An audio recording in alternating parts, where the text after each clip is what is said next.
Bonjour à tous et bienvenue pour cette nouvelle chronique de jurisprudence de la franchise du cabinet Gouache Avocat. Je voudrais vous parler aujourd'hui d'un arrêt de la Chambre commerciale de la Cour de cassation du 4 novembre 2014 qui est relatif à la publication, plutôt à l'absence de publication de la licence de marque dont le franchiseur bénéficiait de la part du propriétaire de la marque. Dans un certain nombre de réseaux, ce sont les fondateurs ou d'autres sociétés du groupe, parfois des sociétés dédiées à la détention de la propriété industrielle et intellectuelle, qui sont propriétaires de la marque.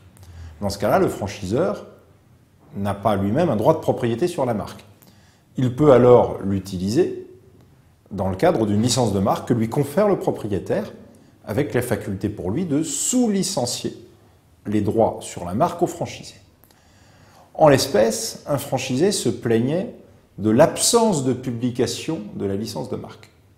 Il résulte en effet des dispositions légales que la licence doit être publiée pour être opposable au tiers, à moins qu'elle n'ait été spécifiquement portée à la connaissance du tiers concerné.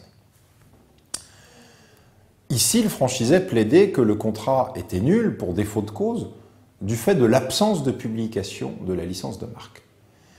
La Cour de cassation, naturellement, a rejeté cet argumentaire et rappelé que la publication n'était prescrite qu'à peine d'opposabilité et pas de nullité.